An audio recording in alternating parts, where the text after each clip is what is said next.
Bem, a partir do verso 20 diz assim: então voltou para a casa de seu pai.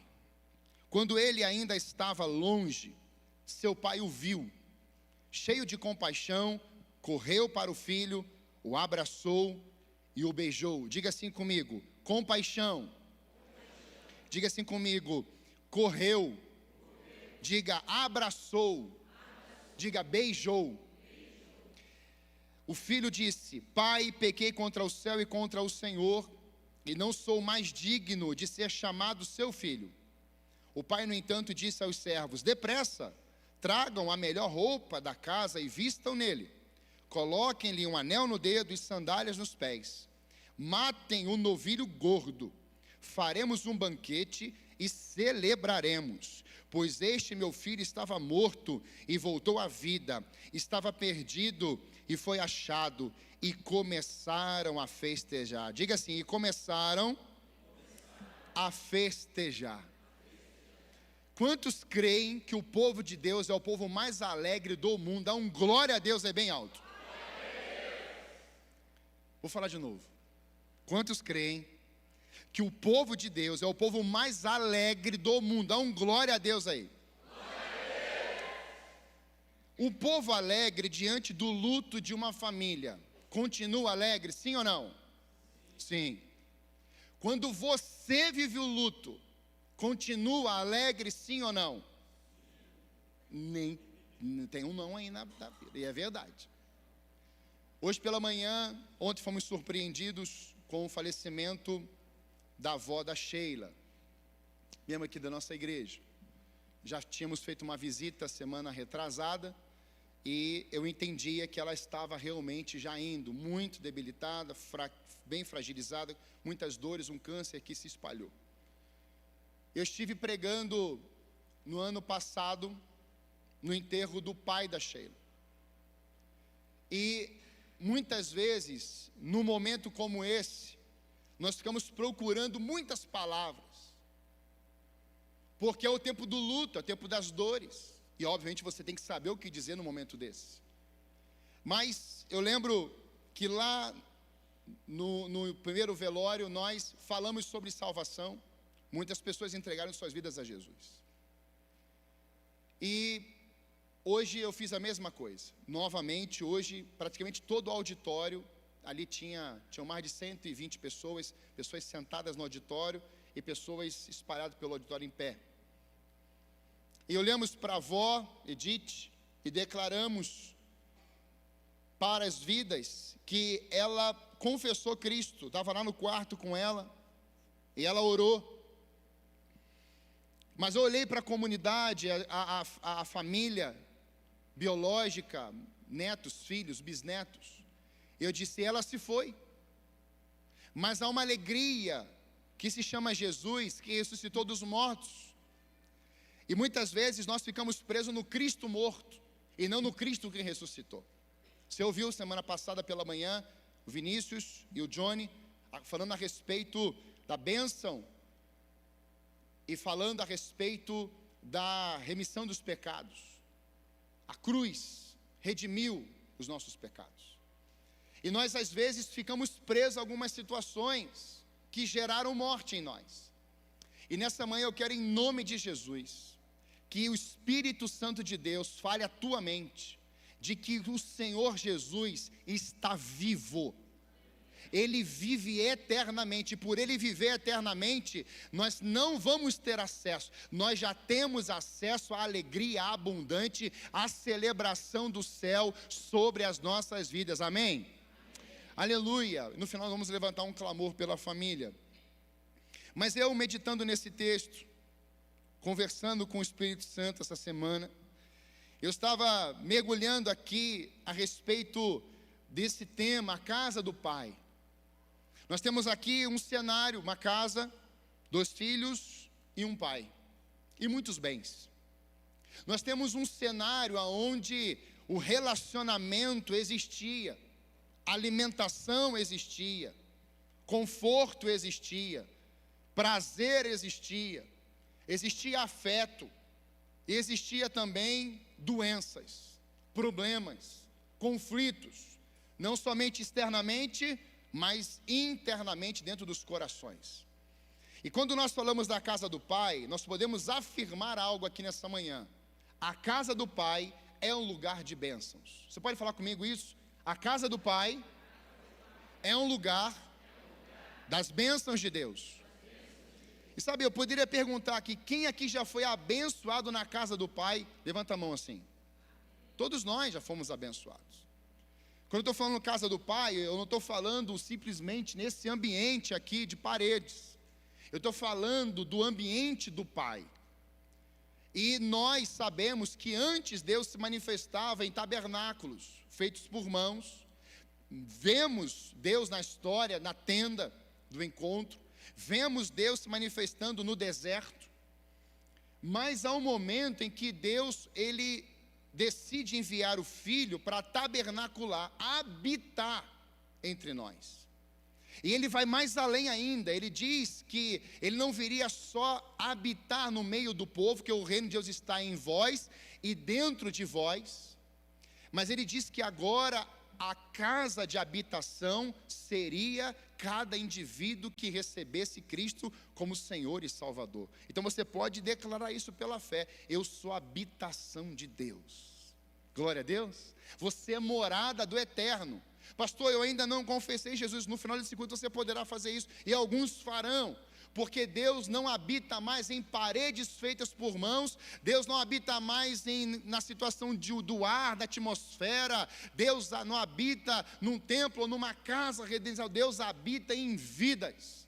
E é isso que faz toda a diferença na vida de uma pessoa. Cristo reinando e governando um coração. Nós temos o antes e o depois. Talvez você tenha entrado em alguns lugares na vida e lá tenha se sentido muito bem, tranquilo e em paz. Por exemplo, a casa da avó. E hoje, quando eu estava fazendo o velório, eu lembrei muito da minha avó materna. Minha avó paterna, eu tive tempo com ela, mas ela morava em Espírito Santo, eu morava no Rio de Janeiro. Então eu vi pouco a minha avó. Mas no momento que eu a vi, sempre, o nome dela era Vovó Santa. Olha isso, uma bênção nas nossas vidas. Mas a avó Ercília, eu fui criado, sou o primeiro neto. Então você já imagina como é que a gente foi, criado. Fui estragado, na verdade, muitas vezes pela minha avó. E na casa da avó é uma bênção, porque quando não tinha o queijo com a goiabada cascão, não tinha em casa, quando eu chegava na avó, o que tinha na geladeira? Muito obrigado. E era uma glória. Então todas as vezes que eu chegava lá, eu já ia direto aonde? Na geladeira. E lá naquela casa você tinha de tudo um pouco. Você tinha as brincadeiras, as risadas, você tinha comida diferente. Quem aqui já foi na casa da avó e a mesa estava cheia? Levanta a mão assim. Olha aí, é quase unânime. E pode não estar cheia de comida, mas está cheia de alguma coisa. Tem fruta lá que não tem na tua casa. Você não come fruta na tua avó, você vai ter que comer fruta. Aquele ambiente marcou a sua vida durante a história. E eu estava lembrando de algumas coisas que eu fazia na casa da minha avó. Por exemplo, minha avó tinha um pé de goiaba. Eu subia naquele pé de goiaba e comia goiaba, e depois trancava tudo, mas eu continuava comendo goiaba. É uma loucura. Na casa da minha avó, eu tenho 3 tios na verdade, um mais assim ligado, porque ele soltava muita pipa, então gostava muito de bola de gude. Eu fui piá de rua. Então quando eu chegava lá, já tinham as pipas prontas, e a gente já ia para a rua, para a laje, era uma loucura. Então tem algumas coisas que nunca saíram, acho que nunca sairão da minha cabeça, como também da sua. O afeto, colocar na corcunda, jogar para o alto, lembra disso?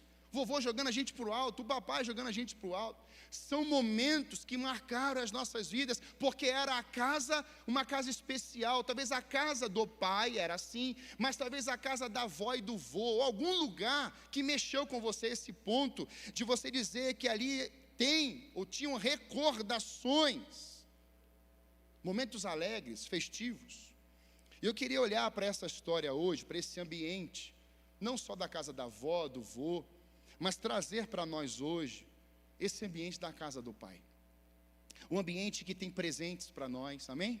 ambiente que tem bênçãos para nós, ambiente que tem festas, celebrações, ambiente que tem amor, cuidado, tem polimento, ambiente que vai te tratar, que vai mexer em você, que vai te discipular, vai disciplinar você, admoestar você, amém? Então, o ambiente da glória de Deus, o ambiente que gera transformação em nossas vidas.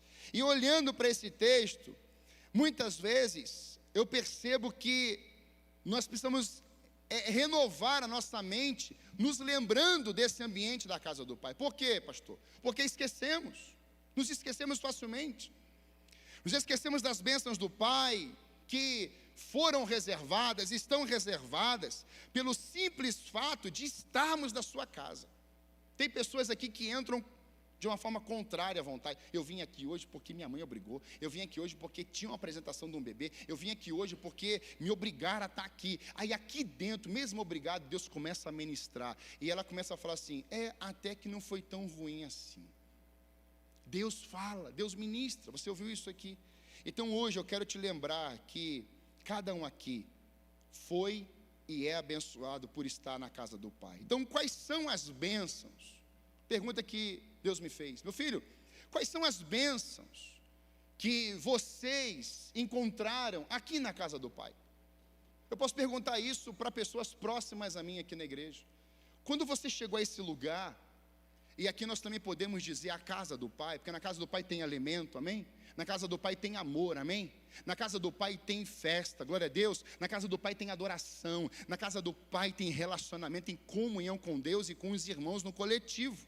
Então na casa do Pai é um ambiente de restauração, um ambiente de perdão, um ambiente de abraço, é um ambiente onde vão chegando pessoas que estão com as roupas totalmente estragadas, o coração danificado, o passado destruído, mas quando tem um encontro com o Senhor, com a pessoa de Cristo, com o povo de Deus, esse coração vai sendo transformado e as bênçãos vêm por meio da pessoa de Jesus.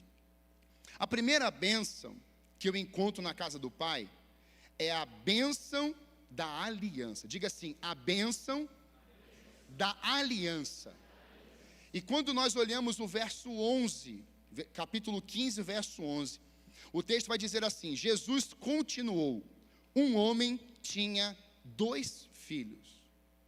Esse homem não fala de uma mulher, mas obviamente existiu, ele está falando de uma parábola. Então parábola Jesus usava para trazer o entendimento mais facilmente para o povo.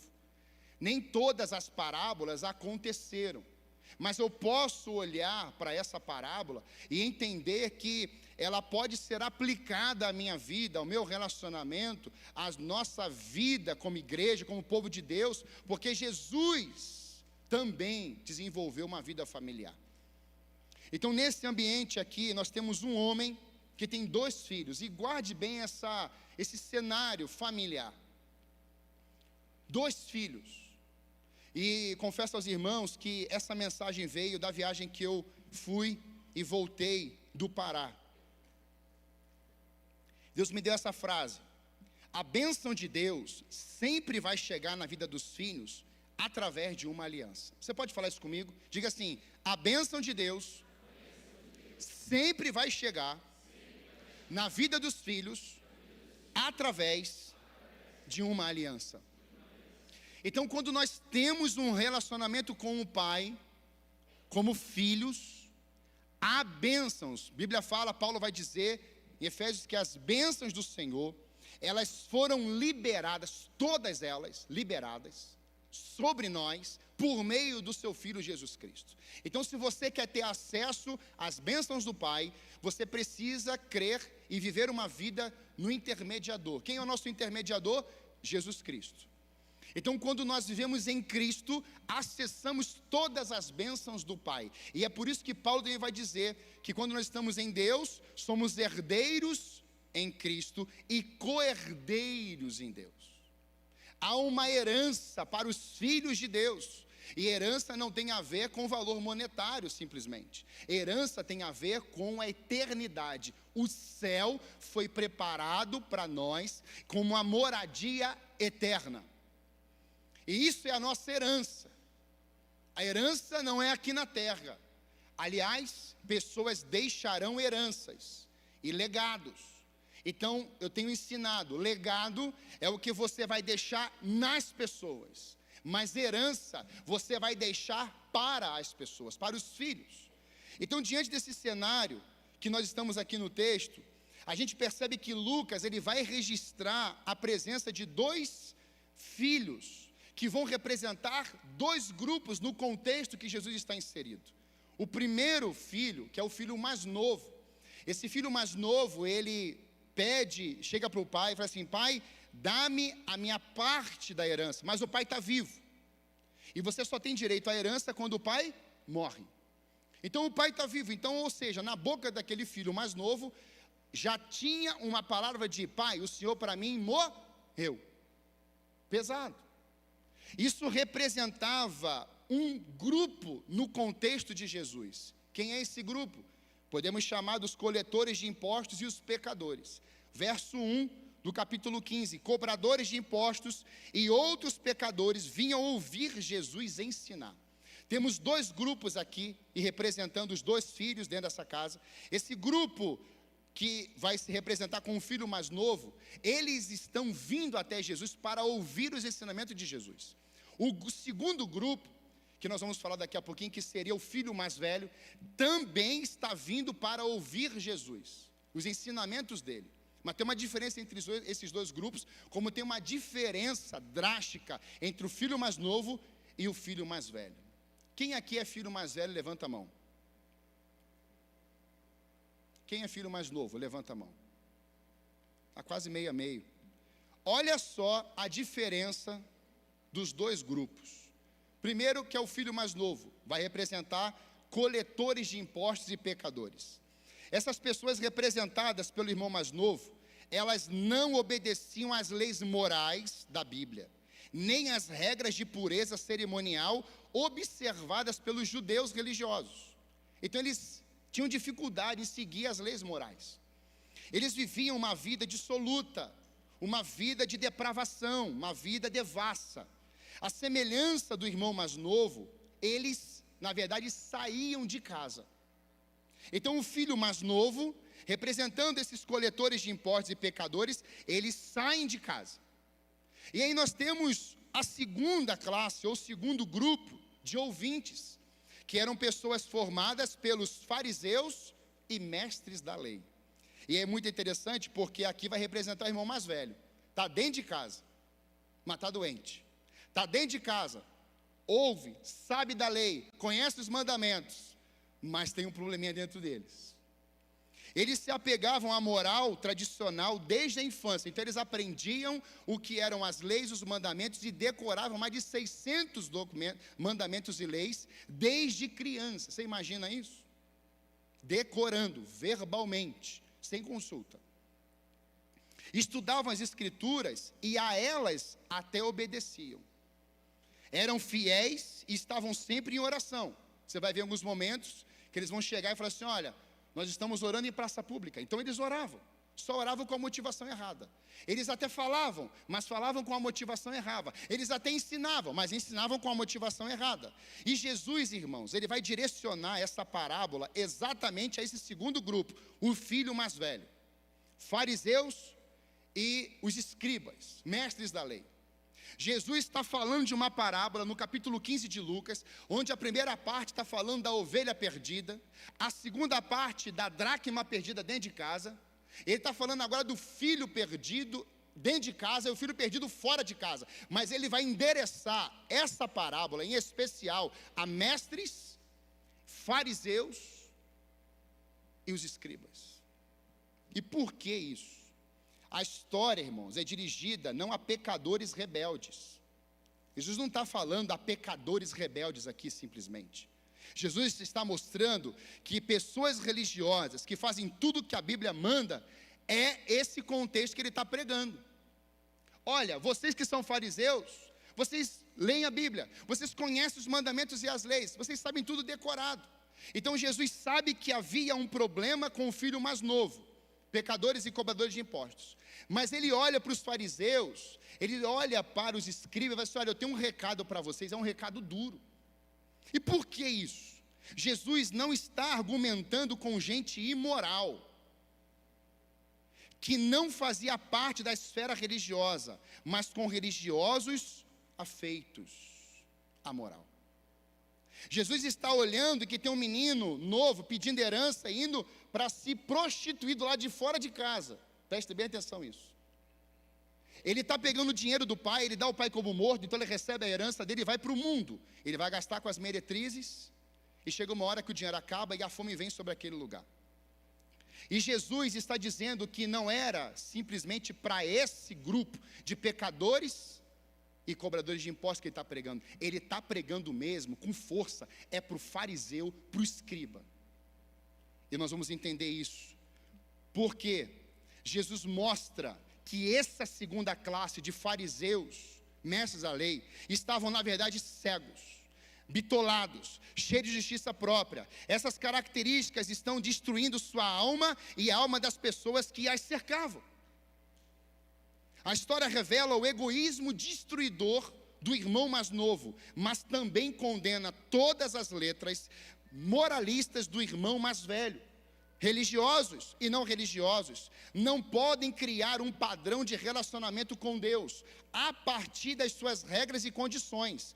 A verdade, irmãos, é que o céu revela um padrão de relacionamento perfeito e a terra precisa copiar. Diga assim: o céu revela um relacionamento familiar perfeito e a terra precisa copiar.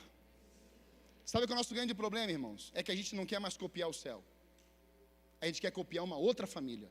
A gente quer copiar o que os pais falaram. A gente quer copiar tudo. E a gente copia o que é certo e às vezes o que é errado. E os fariseus e os mestres da lei amavam cobrar isso. Por que eu estou te falando de aliança? Porque Deus não tem aliança com quem não é filho. Deus tem aliança com filhos. Deus não tem aliança com quem não é filho. Cristo não tem aliança com quem não é filho. Cristo tem aliança com quem é filho. Então, diante disso, o que a Bíblia nos fala sobre aliança? No hebraico, beret, aliança ou pacto. Vemos a aliança de Deus com Noé. Noé andou com Deus. Então Deus olha no céu, vê Noé e sua família e salva. Então Deus tem uma aliança e os salva. Deus tem uma aliança com Abraão, e você sabe, de Gênesis 12 até Gênesis 21, você tem um relacionamento profundo de Deus e aquele trabalhar de Deus na vida de Abraão, o pai da fé. Então Deus Pai coloca Abraão sendo pai de gerações. E Deus fala assim: Abraão, eu tenho uma aliança com você. E uma das formas dessa aliança, revelada na palavra de Deus, é que Deus chama Abraão em um certo momento e ele pede algumas aves. E ele coloca algumas aves ali como se fosse um sacrifício. E Deus fala assim: Abraão, eu vou revelar a minha aliança com você. Como é que funciona? Então Deus faz passar como um fogo no meio dessas aves.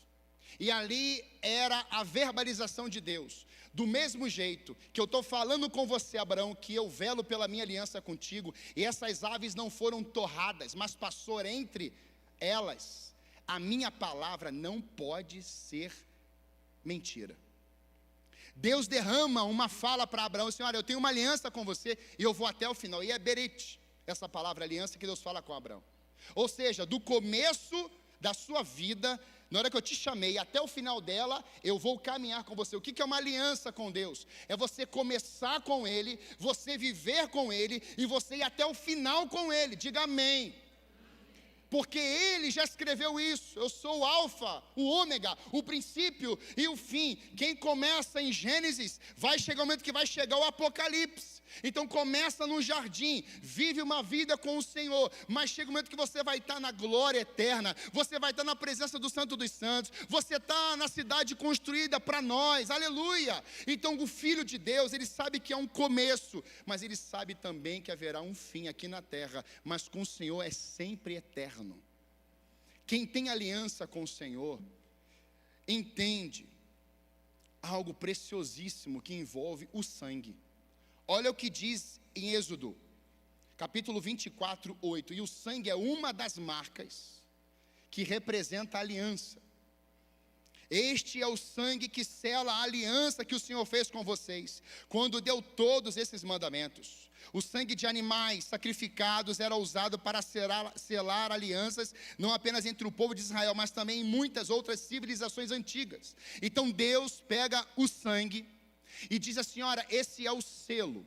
E você sabe, quando o povo sai do Egito, ou antes disso, de um momento onde Deus está trabalhando a questão da libertação desse povo, Deus fala para Moisés: olha, marque os umbrais das portas, e todas as casas os umbrais estejam marcados com o sangue, ou seja, uma aliança comigo, o anjo da morte vai passar na noite, e todas as casas que não tiverem marcados com sangue nos umbrais, os primogênitos irão morrer. E diz que houve um gemido, um grito, um choro ensurdecedor no Egito.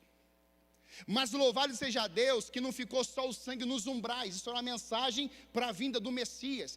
Todo aquele que me confessar diante dos homens, eu confessarei diante do meu Pai que está nos céus. Ou seja, o sangue nos umbrais lá no Egito, agora vem o sangue não só no madeiro, na cruz de Cristo, mas o sangue de Cristo está sobre nós. Esse sangue nos purifica de todo o pecado, esse sangue nos lava, esse sangue vem como uma marca de uma aliança eterna de Deus conosco, e agora nós damos uma resposta da nossa vida com o Senhor. Então agora há um elo, agora há uma ligação, agora há uma intimidade, agora há uma aliança que não pode ser quebrada por Ele. Mas muitas vezes nós quebramos essa aliança com o Senhor.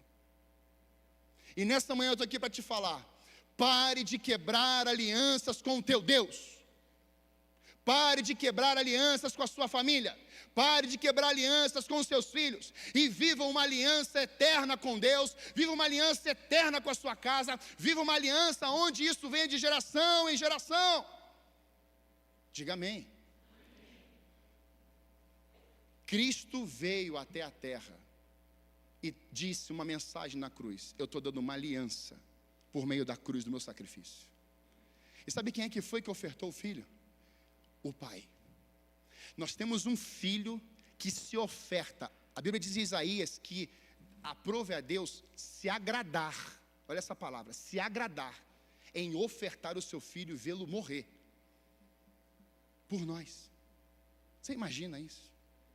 Agora temos um pai dentro de casa e o filho diz assim: pai, me dá herança, eu vou viver a minha vida. Não é chocante?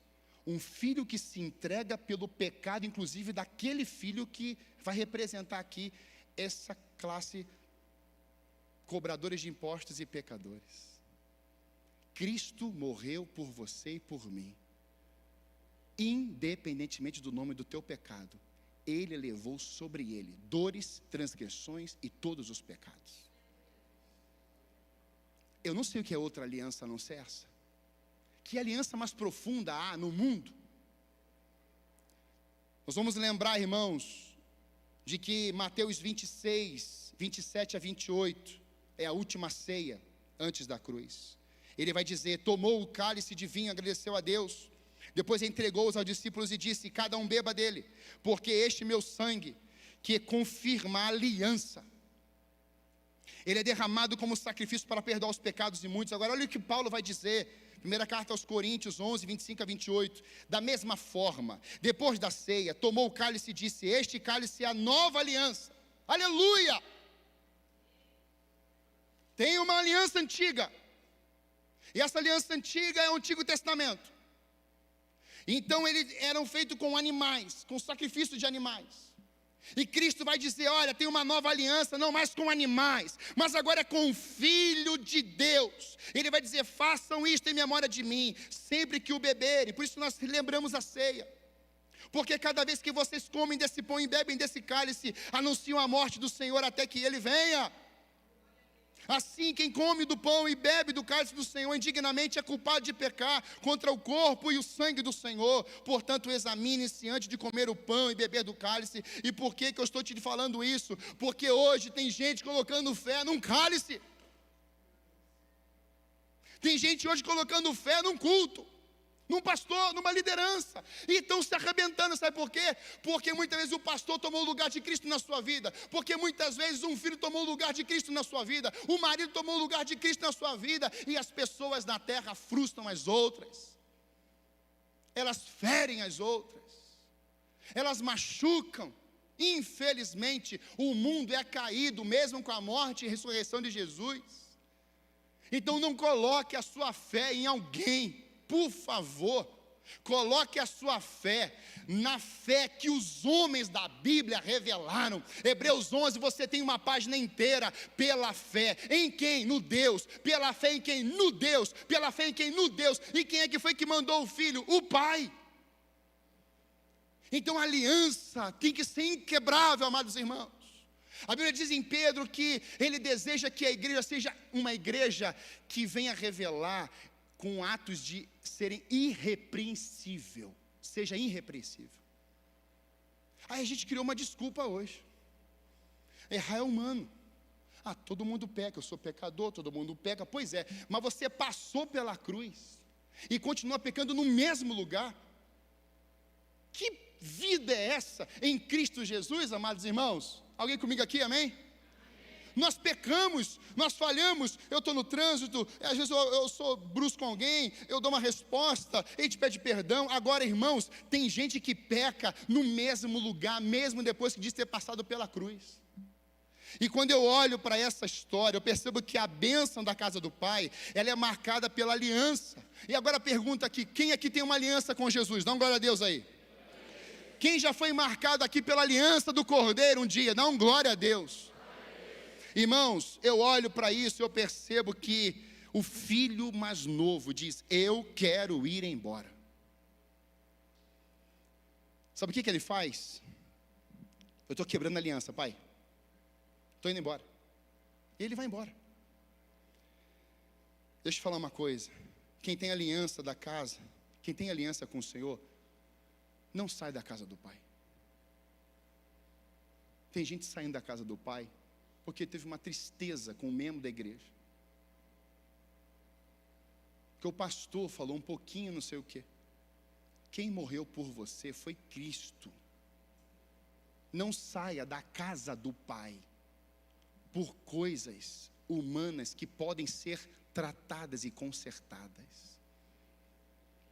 Quem tem aliança com o Pai se vê como escravo ou funcionário. Quem tem aliança com o Pai, muitas vezes, confunde o que é aliança com o que é paternalismo, com o que é domínio e força. Não, irmãos. A aliança com o Pai, ela te transforma de escravo em filho.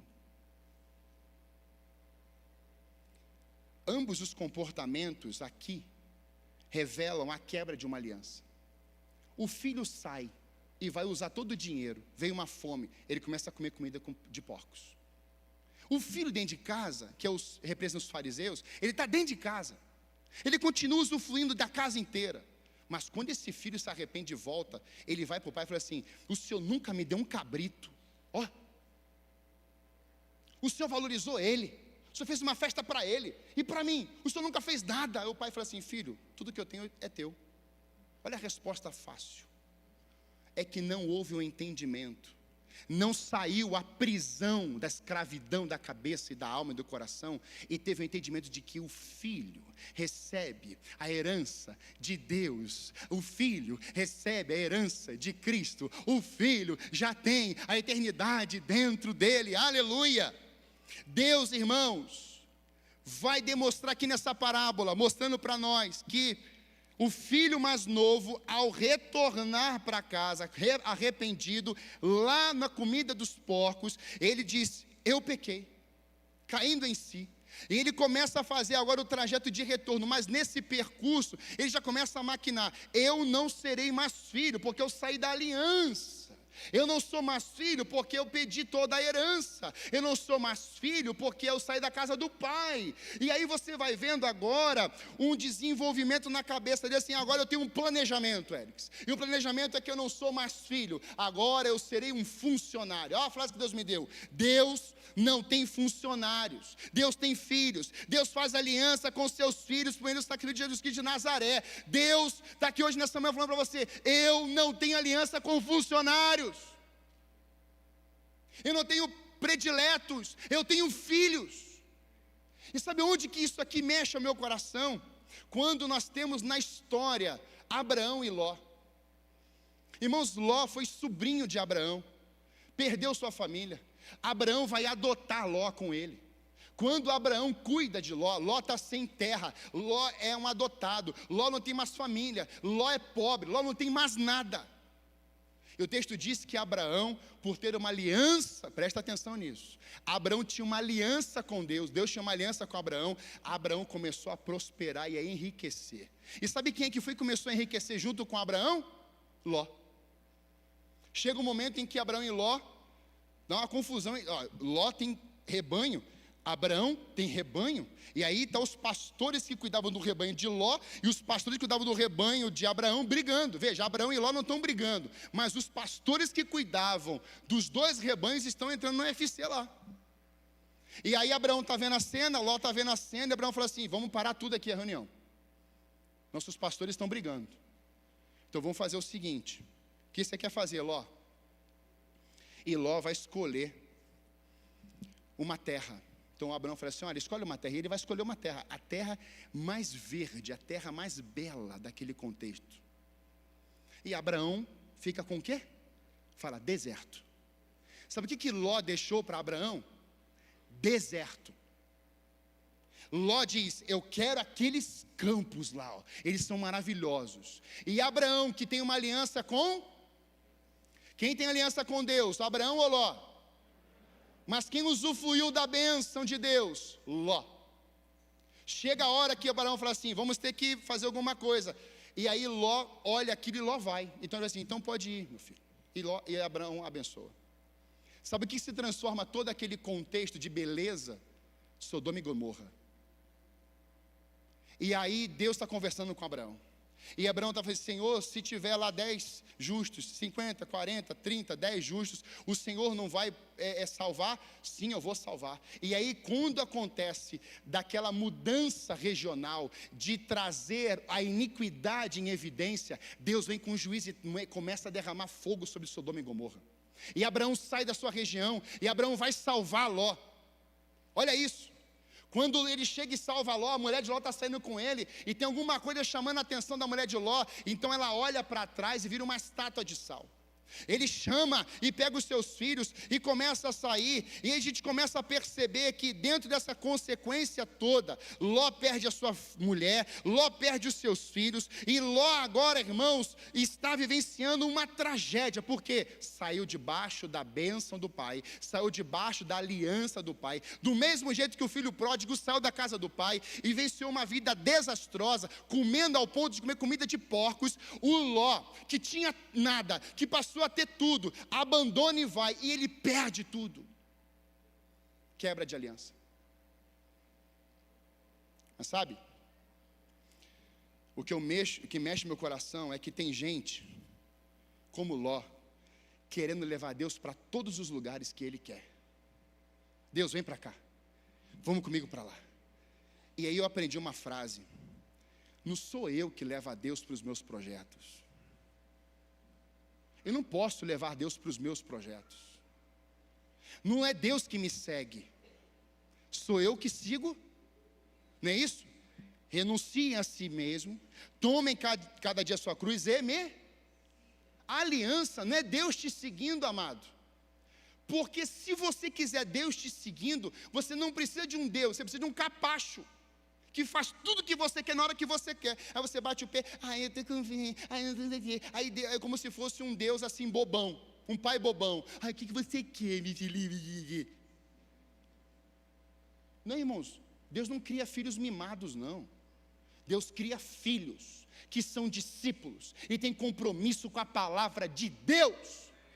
Nós estamos vendo uma geração hoje, e aqui eu falo para a nossa igreja, buscando internet, mensagens que fazem cafuné, pregadores que são coaches, e está fazendo cafuné na sua cabeça, chamando você,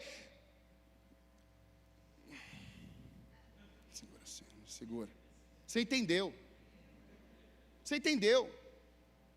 e Deus vai assim, não é isso aqui, é filho, é discípulo, e discípulo tem lapidação, discípulo vai passar por aflição. Aonde que está na Bíblia que discípulo não sofrerá problema e tribulação, irmãos? Aonde está? Se Jesus disse, no mundo tereis, mas tende bom ânimo, eu venci o mundo, aleluia. Então a aflição vai ter, problema vai ter, morte vai chegar, a dívida vem, mas Ele já resolveu tudo isso sobre nós, e por nós, Ele está vivo, Ele enfrenta conosco, aleluia. Ele é real. Então pare de ouvir algumas vozes que fazem cafuné em você. Começa a ouvir Paul Washer. O Paul Washer, irmãos, é um pregador que, meu Deus do céu, eu não sei se a gente grita antes de começar a pregar, a gente grita no meio da pregação, a gente sai correndo para o apelo antes da pregação. Agora, sabe, Deus me deu uma visão quando eu voltava do Pará. Essa mensagem tem a ver, irmãos, com pais que se transformaram em fariseus e escribas. Eu estava no meio na verdade era a última ministração, eu ministrei, pensa um pastor que trabalhou igual um doido, foi eu. Ministramos sábado de manhã, viajamos, dormimos 4 horas, já fomos direto para o lugar pregar. E eu estou indo para lá e pregamos amanhã, nós tivemos um culto que levou 3 horas. Com 400 jovens adolescentes, pastores, líderes da regional.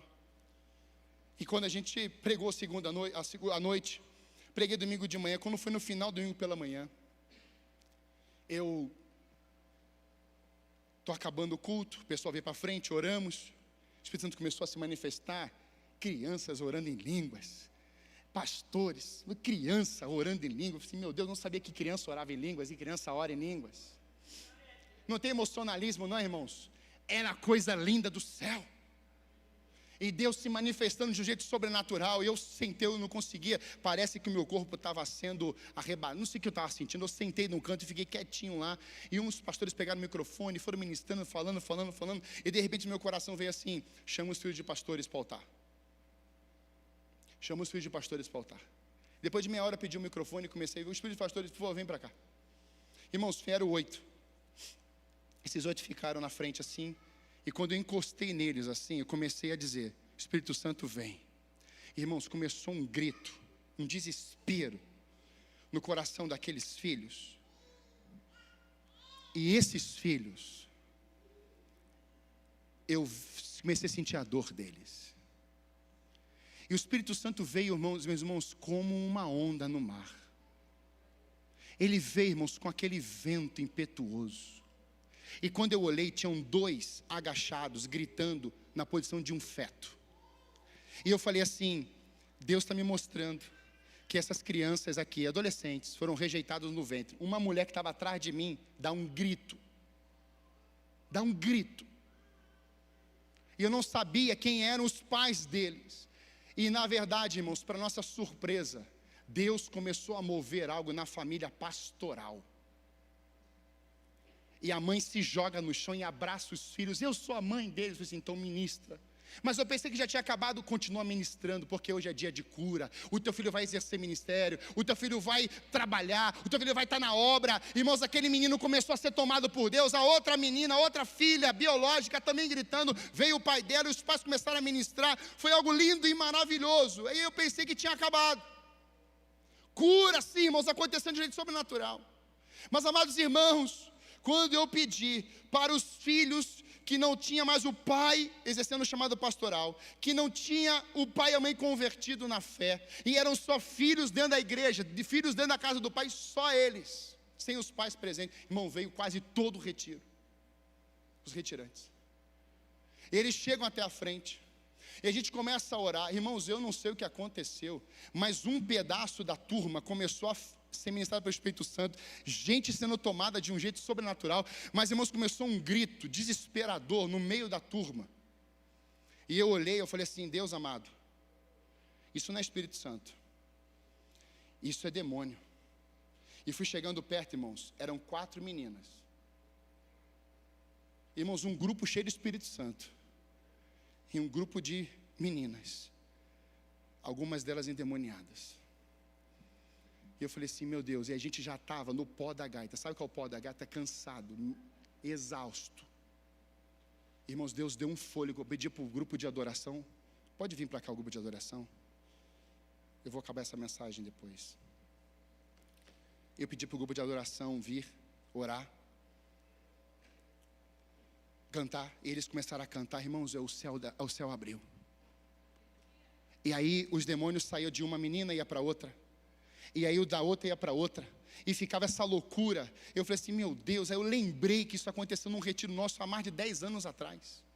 Eu lembrei que o pai disse, olha, quando isso acontecer no ambiente, você precisa tirar as pessoas do ambiente, tem que colocar uma em cada canto.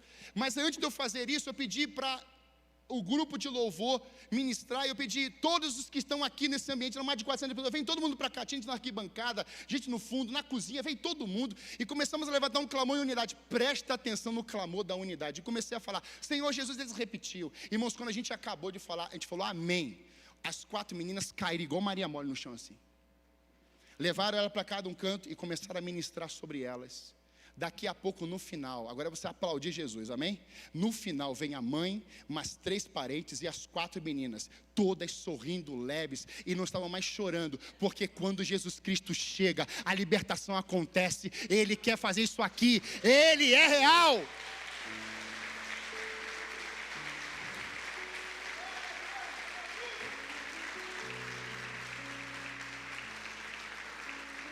A verbalização é: estamos voltando com força, pastor. Nós estamos voltando para a casa do Pai. E aquilo despertou no meu coração. Não quebre a aliança. Não quebre. Pai e mãe que está aqui, cuide do seu filho. Eu estava no banheiro antes do culto começar. E uma criança, um adolescente, perguntou: pastor, é certo um pai? A gente passou e viu uma cena que o pai colocou a criança para o carro, ele estava batendo muito na criança. É certo fazer isso, pastor? Irmãos, eu fui lavar minha mão no banheiro. A criança está perguntando. Eu parei tudo, eu falei assim: olha bem para o olho do pastor. Não é certo fazer isso com uma criança. O certo é sentar, é conversar, é discipular, é disciplinar, é amar. Mas a gente não conhece aquele contexto lá. A gente não conhece o pai, a gente não conhece o filho, a gente não conhece nada da família. Mas olha bem para o seu pastor aqui. Bater não é remédio. É olhar nos olhos. Você está olhando para o seu pastor? Sim, pastor. Saí do banheiro. Nós precisamos entender que o ensino não é bater, é autoridade espiritual. E você só tem a autoridade espiritual quando você é lavado e redimido pelo sangue do Cordeiro. Sabe, irmãos, a casa de bênção, ela me ensina. Eu quero fechar com esse tópico aqui, mostrando que a casa de bênção, a casa do Pai é um lugar de bênção, porque nela há celebração. Você vai ver que ele passa por mudanças. Eu vou continuar essa mensagem um outro domingo. E ela vem trabalhando. Ele volta para a casa do Pai, e o Pai o abraça, o Pai o beija. E ali a casa de bênção mostra para nós o lugar da festa, porque ele fala assim: prepare uma festa, celebrando. Mas a casa de bênção revela resgate. A casa de bênção tem um resgate. Esse resgate, irmãos, é o Filho de Deus resgatando a humanidade para Ele. Esse filho, quando volta para a casa do pai, ele está sendo resgatado. E qual foram as atitudes do pai? O pai o viu, aleluia, não perdeu ele de vista, ou seja, não perdeu ele, não viu de uma outra forma, mesmo irreconhecível. Ele estava com comida com cheiro de porcos, ele devia estar com barba, cabelo, devia estar desconfigurado, mas o pai o viu, aleluia. E quando o pai o viu, correu, e quando correu, o abraçou, e beijou, e quando a beijou, a abraçou, e já saiu dando ordem para os servos. Tem servos aqui, amém, irmãos? Dando para os servos: servos, tragam a melhor roupa, tragam o anel, coloquem as sandálias, dê um banho nele, porque esse meu filho estava morto, mas reviveu. Esse meu filho estava perdido e foi achado. Então vamos celebrar, amém, irmãos? O poder do resgate é na casa do Pai. Onde é que você estava? No mundo, perdido. E Deus foi lá e falou assim: eu estou te resgatando, meu filho. E esse resgate traz para nós mudanças significativas. Diga assim: o resgate de Cristo em minha vida revelará mudanças significativas.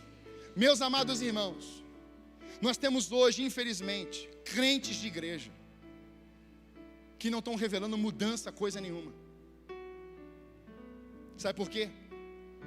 Porque fizeram uma oração, vieram para um culto, desceram as águas e colocaram a fé em estrutura, em um líder. Isso não é conversão. A conversão é mudança de comportamento, mudança de rota. Existe uma teologia, na verdade, é uma teologia maligna, chamada hipergraça. Você faz e peca deliberadamente porque você já está salvo. Isso é maligno, amados irmãos. Isso é maligno, isso é destruidor. A liberalidade é diferente, libertação e liberalidade, libertinagem. Isso é uma teologia miserável que entrou em muitos corações e tem matado como os mestres dos fariseus. É diante disso que Deus está falando assim: olha, quando eu resgato, eu estou trazendo você mudanças significativas. Porque Ele vai dizer, ele estava morto. O que é morto? O morto, amados irmãos, não tem fala mais, está na UTI, está lá, a maquininha já deu pi, acabou. Mas Ele vai lá onde a pessoa estava no charco de lama, perdido. Ele fala assim: você estava morto, mas eu sou a ressurreição e a vida, eu vim te dar vida, e vida abundante. Ninguém acreditava em você, nem você. Aí Cristo fala assim: mas eu acredito, por isso eu vim te salvar. E a pessoa perdida, ela está perdida, ela vai para lá, ela não sabe qual é a direção, ela lê as placas, não consegue identificar, ela está perdida. Aí fala assim: não fostes vós que me achastes, mas eu vos achei. Aleluia. Você não consegue achar Deus. Primeiro, Ele te acha. É como brincar de pique-esconde com o filho. A gente pensa que acha Deus, mas deixa sempre o pezinho para fora. Achei, pai. Deus, Ele se revela para você o achar. Ele chama a sua atenção, porque Ele te achou primeiro. E sabe, quando eu preparava essa palavra, eu lembrei de um filme. Quem já assistiu o Soldado Ryan? O Resgate do Soldado Ryan. E tem um pedacinho desse vídeo. Tomara que funcione. Vai funcionar? Será que vai funcionar? Vai. Eu queria que você assistisse um trechinho, porque é Segunda Guerra Mundial. O soldado Ryan, os soldados mandavam cartas para os pais, eles estão em guerra. E quando as cartas estão chegando, as cartas dos outros filhos param de chegar, só fica chegando a dele. E a mãe dele vai lá, o presidente fala assim: olha, o Ryan está lá. E o presidente se comove e manda o exército com mais força para a guerra, para resgatar os soldados que tinham ficado lá, ou aquele que tinha ficado lá. E você sabe que o capitão que vai resgatar é o Tom Hanks. E o Tom Hanks está atirando para resgatar o Ryan. E o Tom Hanks se cai baleado. E ele fala algo lindo. Eu queria que você assistisse isso. E nós vamos fechar com isso nessa manhã. Pode soltar, por favor.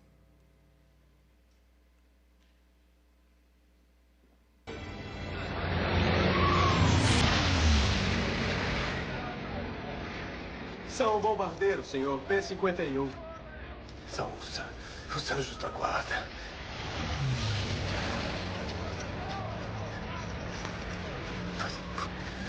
O que, senhor?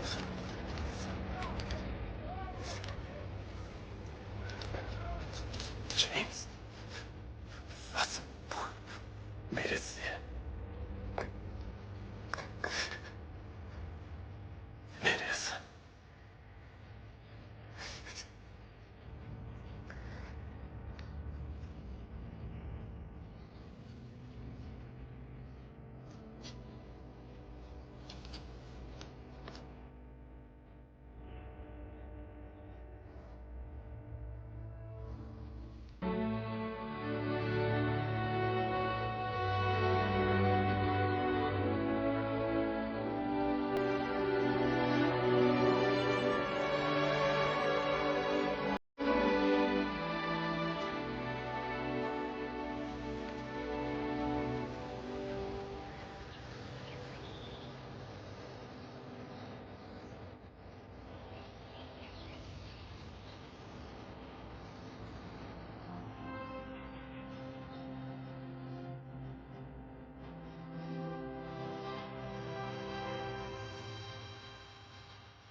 Minha família está aqui hoje. Quiseram vir comigo. Honestamente, não sabia o que ia sentir voltando aqui. Todos os dias, penso no que você me disse naquele dia na ponte. Tentei viver a vida o melhor que pude. Acho que consegui. E que, pelo menos aos seus olhos, eu tenha honrado o que fizeram por mim.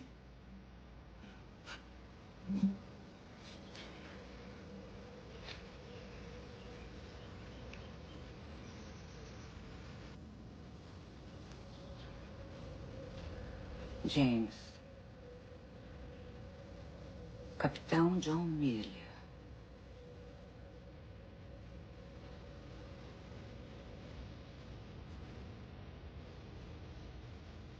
Diga que eu vivi bem. O quê?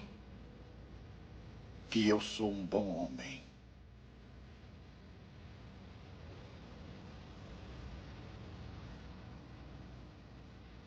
Você.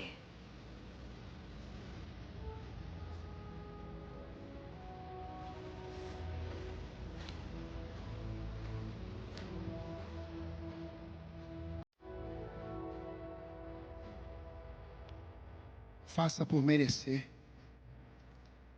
Essa frase mexeu comigo. Faça valer a pena. O resgate de um capitão que deu a vida por um soldado. Nosso capitão. Vem cá, James. Vem cá. Um dos testemunhos mais incríveis que eu já ouvi de conversão é desse menino aqui. Eu poderia falar para você muitas coisas, mas essa parte do resgate e da celebração é que quando nós encontramos Jesus, além dele nos transformar, há uma festa, a alegria da salvação. O povo de Deus é alegre. Essa alegria da salvação é porque você estava morto e ele deu vida. Por isso que é alegria. Quando você acha algo que estava perdido, um filho, como eu já me perdi, Laurinha, Duda já se perderam, eu as perdi. E a gente quando encontra, meu Deus, você quer fazer o aniversário todo dia, porque é desesperador, é a alegria da salvação. E eu poderia contar para você histórias bíblicas maravilhosas sobre a alegria da salvação. Mas numa quinta-feira, antes da Casa do Oleiro começar, o James foi na casa. Fique em pé, Eric, por favor. Nosso segundo tesoureiro, pode sentar, meu filho. E ele falou assim: cara, eu estou desesperado. E o Eric direcionou ele à Casa do Oleiro. E aqui tem uma prova, ele vai falar do que é a alegria da salvação na vida de uma pessoa que está entre nós. Não foi, mas um dia vai. Mas aqui está. E eu quero que você ouça dele, em alguns minutos, o poder da salvação, a alegria da salvação na vida de uma pessoa que foi resgatada, que encontrou a bênção na casa do Pai, que fez uma aliança com o Senhor, que tem mudanças significativas, e que chegou o momento dele falar um pouquinho para você. De quase um ano depois, ele está aqui para falar para você. Bom dia, igreja, graça e paz. Isso é muito melhor do que meus caros telespectadores, hein, pastor? Meu nome é James, eu tenho 34 anos e hoje estou aqui para compartilhar com vocês algo que mudou completamente a minha vida. Até 2 meses atrás, eu era considerado o proprietário de uma das maiores baladas de Curitiba. Eu não só era proprietário, como também era DJ em várias das festas que aconteciam lá. Vivia cercado de amigos, de status, de bebidas, de mulheres, carros, motos de luxo. Aos olhos do mundo, eu tinha tudo, mas por dentro, eu estava vazio. Apesar disso, sempre fui um cara carismático e com muita fé. Frequentei a Igreja Católica por 15 anos. Tinha respeito pelas coisas de Deus, mas não conhecia Deus verdadeiramente de forma íntima. Meu coração ainda não era dele. Imaginem aí, um cara solteiro, dono de balada, cercado de oportunidades de curtir a vida, mas nenhuma dessas oportunidades me dava paz. Foi então que, a convite do meu melhor amigo de infância, Eric, minha vida foi transformada. Obrigado, meu irmão. Você transformou a minha vida. Ele me presenteou com a inscrição para participar da Casa do Oleiro. Quando eu falo Casa do Oleiro, eu sempre me arrepio. Se você ainda não fez sua inscrição para a Casa do Oleiro, faça. É um lugar transformador. No dia 23 de agosto de 2024, eu fui para esse retiro e não fazia ideia do que me esperava. Lá, eu fui confrontado pelo Espírito Santo, de um jeito que eu nunca tinha experimentado antes. Deus me mostrou que minha vida precisava de uma mudança radical. Me quebrantou por dentro, não para me destruir, mas sim para me refazer, como o oleiro faz com o vaso. A partir daquele encontro, minha história começou a ser reescrita. Eu comecei a ler a Bíblia, a buscar o relacionamento com Deus, deixei hábitos que já não fazem mais sentido para mim. No dia 24 de novembro de 2024, apenas 3 meses após o retiro, fui batizado nas águas. Ali eu morri para o mundo e nasci para Cristo. No final de dezembro, tomei a decisão definitiva que não queria mais trabalhar com balada. E no dia 23 de fevereiro de 2025, fiz a última festa no Espaço Lum. O lugar que há anos... Glória a Deus. O lugar que por anos foi o meu palco, se tornou o símbolo de um ciclo que se encerrou. E que nesta semana, na última quinta-feira, se deu início a uma cela, que eu vou ter o privilégio de ser líder. Essa palavra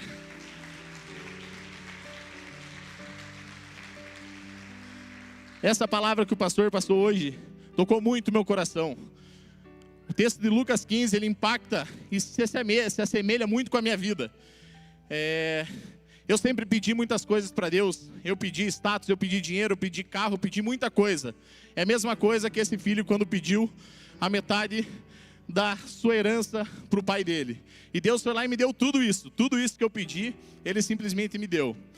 Mas isso não adiantava de nada. No final das contas, eu realmente estava sentindo desejo em comer com os porcos. Foi quando Ele, utilizando você, meu irmão, Ele falou, vem para perto, volta para mim e vem para a tua casa. Então, eu ainda não sei aonde o Senhor quer me levar. Mas uma coisa eu tinha certeza, que eu estaria aqui em breve, pastor. Na quinta-feira, o pastor João simplesmente pegou e falou, James, seria legal talvez você fazer o teu testemunho. Mas há 3 domingos atrás, o Espírito Santo me tocou de uma forma absurda. E a Mica, tá aí, levanta a mão aí, Mica. Ela me ligou e ela falou, o que você está fazendo? E eu falei, você vai achar estranho, mas eu estou escrevendo o meu testemunho. Ela falou, mas alguém da igreja te chamou para você fazer? Eu falei, não, Deus está me incomodando muito e pediu para eu escrever esse testemunho. E nessa semana o pastor João me chamou. Então, como eu disse, eu ainda não sei o que o Senhor quer, para onde o Senhor quer me levar. Mas eu tenho certeza que são os passos dele que eu quero seguir. E hoje, Senhor, eu estou aqui, Pai, aos teus pés, agradecendo por tudo que você fez na minha vida. Obrigado, Senhor. Obrigado. Em nome de Jesus. Amém.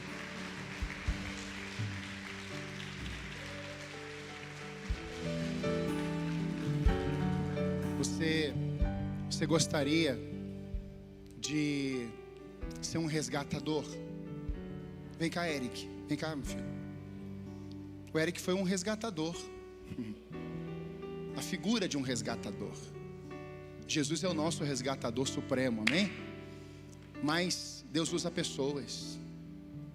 Há alguém nesse lugar hoje que ainda não entregou sua vida a Jesus e hoje quer tomar uma decisão com Jesus? Erga sua mão bem alta assim. Eu quero, glória a Deus, glória a Deus. Há mais alguém? Pode levantar, glória a Deus. Eu quero Jesus na minha vida. Eu quero que Ele seja o meu resgatador. Há mais alguém? Pode levantar bem alto para eu ver a sua mão. Glória a Deus. Há mais alguém? Vocês que levantaram, a igreja, por favor, fica de pé, por favor. Vocês que levantaram as suas mãos, eu queria que você viesse aqui, que eu quero orar com você. Sem vergonha, sem timidez. Um grupo aqui de líderes vão te abraçar. Agora, pode vir isso. Os líderes também podem ficar aqui. Fique aqui pertinho da minha direita aqui. Isso. Glória a Deus. Podem vir. Isso. Fiquem aqui. Pensa, os líderes podem vir, por favor. Agora eu quero fazer um convite à igreja. Você deseja ser um resgatador nas mãos de Deus nessa sociedade? A Rosa me falou aqui no início do culto: pastor, nós temos que tomar posse de santa felicidade. Deus já nos deu. Você diga amém. Você quer ser um resgatador da sua família? Você quer ser um resgatador do seu bairro? Deixe seu lugar, vem para cá. Vem para cá. Se coloca como oferta de Deus. Diz: eu quero ser um vaso nas mãos do Senhor, para ver a minha casa aos pés do Senhor. Eu estou dizendo, eu não vou abrir mão da minha comunidade, da minha casa. Isso, pode vir, vem bem para frente, em nome de Jesus. Não tenha medo. É um posicionamento. Nós estávamos lá na célula quinta-feira, e foi muito interessante, porque começamos 2 cultos, estavam lotados lá, ano passado. Mas no meu coração tinha: faz uma célula, um grupo pequeno. E lá na célula tinha o segurança daquele espaço. E ele teve um dia muito difícil com o filho dele. E ele falou assim: olha, eu estou aqui hoje, a gente não fez apelo, a gente não falou nada. E ele falou assim: vocês me tiraram lá do portaria para entrar aqui, e Deus estava me incomodando há meses. Volta para mim. Eu quero voltar hoje para Jesus. Ninguém fez apelo. Não vai ser preciso você falar muito. É só você revelar o amor de Cristo. E quinta começamos uma célula, e eu falei com ele: de acordo com a vontade de Deus, esse grupo crescendo, eu declaro que esse lugar poderá ser uma igreja, uma casa do Pai, de resgate. Você já imaginou o impacto disso no Auer? Uma casa de balada. Dinheiro não é o problema. A gente só precisa obedecer. Eu creio, irmãos. Eu estou discipulando ele. Você já viu como é que ele já está ousado? Eles vão levantar como um líder. E é assim que Deus faz. Charco de lama, de lodo, saiu da comida dos porcos. E o que Deus, o Pai, fez? Colocou um anel de autoridade. Irmãos, quem vai encerrar esse culto orando hoje é o James. Ele vai orar por nós daqui a pouco. Você vai ver que não tem a ver com o tempo de conversão, que Deus coloca as palavras da nossa boca. Porque a Mica estava lá quinta-feira e ela ficou espantada, até eu fiquei. Mas ele em 3 meses leu a Bíblia toda. Leu a Bíblia toda. Deus quer usar a vida da igreja, irmãos. Olha essas belezuras aqui de jovens. Vocês são amados do Pai. São preciosíssimos aos olhos de Deus. Aqui não tem julgamento. Casa do Pai não tem dedo apontado, tem mão estendida. E vocês vão ser amados. Esse é o líder da nossa juventude. Um líder cheio do Espírito Santo de Deus. Eu queria que a gente, nesse tempo que já estamos acabando, a gente ouvisse essa oração, mas concordasse com essa oração. Está preparado? Não, mas... mas você vai orar do jeito que o Espírito Santo mandar você orar. Porque nós não estamos expondo um troféu. Tem 1 ano, praticamente, que estamos caminhando com Ele. E Deus tem feito uma obra na vida dele, muito poderosa. E chegou a hora da gente dizer: Senhor, o que o Senhor quer fazer mesmo através do James? Irmãos, na minha mente eu já vejo um pastor. Você vê também? Você viu como é que ele fala? Mas não basta eu só ver e você ver. Deus tem que selar, irmãos. Porque se Deus falar, irmãos, o diabo pode se levantar e não vai ter como a gente recuar mais. Diga amém. Ora, meu filho. Senhor, que privilégio eu estar aqui. Pai, que não seja eu falando aqui, mas o Espírito Santo que tome conta do meu corpo. Eu quero agradecer por essa igreja, que é casa do Pai.